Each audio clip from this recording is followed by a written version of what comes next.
Fala, meus queridos, bem-vindos a mais um exercício sobre resistência ao cisalhamento do solo, nosso exercício 3. Na verdade, nós podemos entender esse exercício 3 como sendo uma continuação do exercício anterior, do exercício 2, com os mesmos dados aqui de um ensaio de cisalhamento direto, mas nesse vídeo nós vamos relacionar dois ensaios de resistência diferentes. Vamos lá?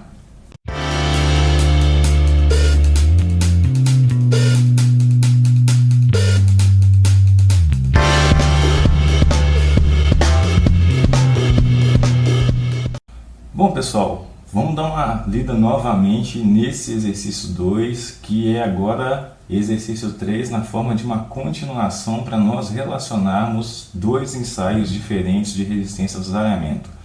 Em uma caixa de cisalhamento direto com 3,6 × 10⁻³ metros quadrados de área, foram obtidos os valores a seguir durante os ensaios de uma amostra indeformada de argila arenosa. Como no nosso próprio gráfico de tensão normal versus tensão cisalhante, a gente já consegue verificar os parâmetros de resistência, essas propriedades aí de resistência desse solo, argila arenosa, ou seja, tem coesão e também tem ângulo de atrito. Então tudo isso aqui nós fizemos no nosso exercício 2. A continuação desse exercício é o seguinte: com uma amostra deste solo foi realizado um ensaio triaxial CD. O que é um ensaio triaxial CD? É um ensaio dividido em duas etapas, a primeira etapa de adensamento e a segunda etapa de cisalhamento da amostra, onde na primeira etapa nós vamos confinar a nossa amostra com a tensão confinante σ3. Então seria a primeira fase do ensaio, σ3, ao longo de todas as direções, porque é uma tensão hidrostática aplicada pela água. E assim, na segunda etapa do ensaio, nós vamos aplicar um acréscimo de tensão aqui na vertical, que vai levar essa amostra a romper em um determinado plano. Essa segunda etapa é a etapa de cisalhamento.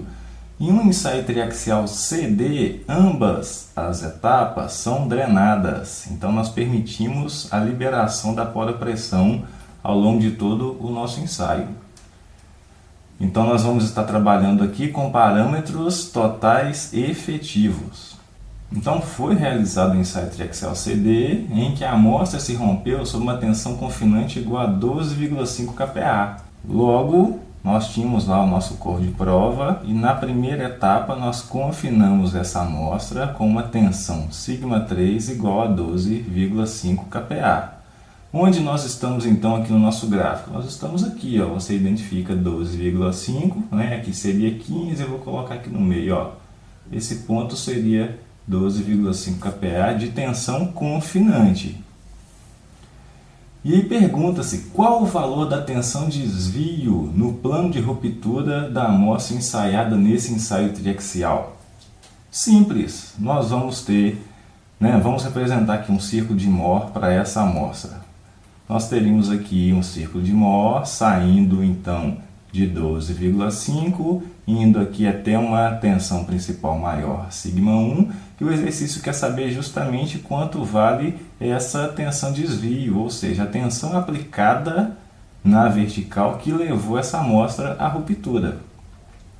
O que nós precisamos lembrar disso aí? Vamos voltar na nossa reta, na nossa envoltória de resistência.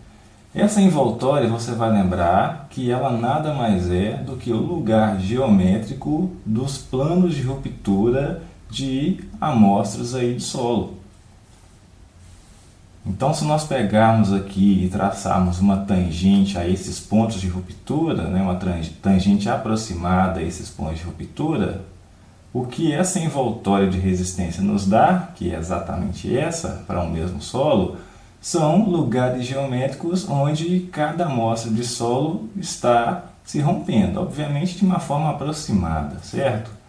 Então, nós conseguimos determinar qual é esse ângulo do plano de ruptura. Esse ângulo aqui, ó, nós chamamos de um ângulo θ.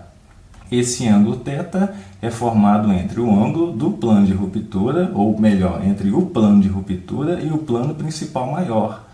E θ é uma função do ângulo de atrito do solo e vale 45 mais φ, ângulo de atrito, sobre 2. Então é possível nós determinarmos esse ângulo para a nossa questão, para o nosso exercício? Nós já temos esse ângulo de atrito igual a 20. Logo, o nosso θ vai ser 45 mais 20 sobre 2, isso aqui é igual a 55 graus. Então, qual que é a metodologia? Como que eu faço para determinar essa tensão-desvio a partir desse único ponto que eu tenho? Esquece esse círculo de Mohr, nós não temos esse círculo de Mohr a princípio, nós vamos chegar nele. Mas a metodologia para determinar essa tensão-desvio, ou seja, para achar o diâmetro desse círculo de Mohr, ela consiste em quê? Consiste em nós medirmos a partir do nosso σ3, da nossa tensão confinante de 12,5, um ângulo que forma com o plano principal maior, que é o nosso plano horizontal, certo? Nós vamos voltar no conceito de polo aqui em resistência ao cisalhamento de solos. Então, o nosso polo em questão seria esse ponto σ3. O que é um polo? O polo é nós pegarmos o estado de tensão que existe sobre o nosso solo e aplicarmos no nosso círculo de Mohr. Então, onde estiver atuando uma tensão principal maior, que é σ1, nós vamos trazer esse plano onde ela atua para o nosso círculo de Mohr. Então, ela está atuando aqui em um plano horizontal, concorda? A partir de σ1, então, nós vamos levar uma horizontal. Aqui deveria ser mais horizontal, né? Porque o desenho não ficou muito legal. E onde está atuando o σ3, que é a tensão principal menor, nós vamos levar o mesmo plano. A tensão principal menor, σ3, ela está atuando no plano vertical. Então, aqui por σ3 eu vou plotar uma vertical. Onde essas duas retas se encontram, a do plano principal menor e do plano principal maior, nós vamos ter o nosso polo e por esse polo nós vamos traçar o ângulo, que no nosso caso aqui é o ângulo θ de interesse. Então imagina que nós meçamos esse ângulo de 55 graus com a nossa horizontal, e esse 55 vai dar mais ou menos aqui. Por exemplo, imagina que vai dar mais ou menos aqui. Onde esse plano toca o nosso círculo, aqui vai nos dar o plano de ruptura, que é exatamente o nosso ponto de interesse. Como que a gente faz, então, para chegar nessa tensão de desvio? Bom, tem várias formas. Você pode, por exemplo, determinar qual é o raio do seu círculo, medir esse raio, e aí, como o diâmetro é 2 vezes o raio, se você tem o valor do raio e multiplica por 2, você chega na tensão de desvio. Mas como fazer isso sem ter o bendito do círculo de Mohr? Nós vamos adotar essa metodologia do traçado aí da reta θ. Então, como seria isso aqui? Nós vamos chegar no nosso ponto de 12,5, vamos medir com o transferidor um ângulo de 55 graus a partir da horizontal. Então, vamos supor que aqui seja o meu ângulo 55. Vamos levar esse ângulo até a nossa envoltória de resistência. Então, eu sei que essa reta tem inclinação θ de 55 graus. Essa reta que é envoltória de resistência tem um ângulo de 20 graus. Ângulo φ, e então a gente poderia entender esse ponto aqui como sendo o nosso plano de ruptura. Como que eu enxergo um círculo de Mohr aí agora? Se nós descermos uma reta de 90 graus com essa envoltória de resistência, nós chegaremos ao centro do nosso círculo. Então você pode medir 90 graus aí a partir do plano de ruptura. Vamos descer esses 90 graus até chegar na nossa abscissa.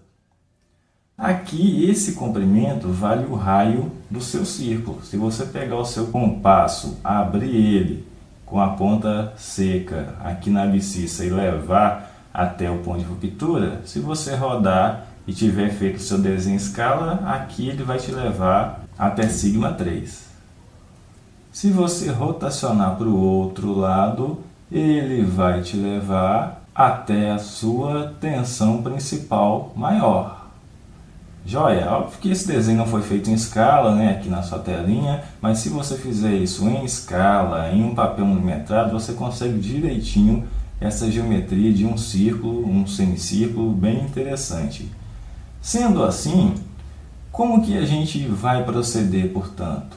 Esse é o procedimento. Depois que você faz essa abertura e essa rotação com o seu compasso, essa diferença entre esse ponto, 12,5, e esse ponto de aproximadamente aqui uns 93 kPa, vai ser o seu diâmetro do círculo, ou seja, a sua tensão desvio. Então, nesse caso aqui, que foi feito sem uma escala muito legal, né, foi feito mais interativamente, nós poderíamos falar que a tensão desvio na ruptura desse cor de prova seria 93 menos 12,5, equivalendo aí a 80,5 kPa, concorda? Então, nós poderíamos falar que 80,5 kPa é o acréscimo de tensão aqui na vertical no corpo de prova que levou essa amostra confinada com a tensão de 12,5 kPa à ruptura. Mais uma vez, vamos recapitular qual é o nosso procedimento? É enxergar esse círculo de Mohr a partir do ponto que você tem de tensão confinante. Então acompanhe mais uma vez comigo o procedimento. Tem a minha envoltória de resistência e ela é feita a partir de ruptura de amostras aí, ensaios de resistência. Aqui seria um círculo de Mohr, aqui seria um outro círculo de Mohr e assim por diante. Onde essa reta toca tangencialmente o meu círculo de Mohr, ali é o meu ponto de ruptura. Aqui é o meu ponto de ruptura, aqui é o meu ponto de ruptura. Como que eu acesso esse ponto? Se você estiver fazendo um ensaio de compressão triaxial, você começa o ensaio pela tensão confinante σ3, não é assim? σ3 para esse círculo, σ3 para esse círculo. Então eu volto a apresentar para você um estado de tensão. A partir do σ3 que nós começamos o nosso ensaio, nós vamos levar uma reta de inclinação θ, que representa a inclinação do plano de ruptura, e vamos traçar essa reta com essa inclinação. Ela tocando na envoltória de resistência, ela apresenta justamente esse plano de ruptura. Então, se por acaso você quiser descer uma vertical e fazer essa leitura, e também levar na horizontal aqui e fazer essa leitura, você está tirando justamente a tensão total e a tensão cisalhante nesse ponto, nesse plano de ruptura. Mas não é isso que o exercício nos pediu. Ele pediu a tensão desvio no momento, no instante dessa ruptura. Então, olhando para o nosso círculo de Mohr, a tensão desvio, para achá-la basta determinar o raio desse círculo. Esse raio faz 90 graus com esse ponto de ruptura. Então você mede 90 graus com a envoltória de resistência, desce uma reta até tocar na abscissa. Aqui você tem o valor do seu raio do círculo. A tensão de desvio nada mais é do que 2 vezes o valor desse raio. Joia? Espero que tenha te ajudado. Qualquer dúvida, deixe nos comentários e grande abraço!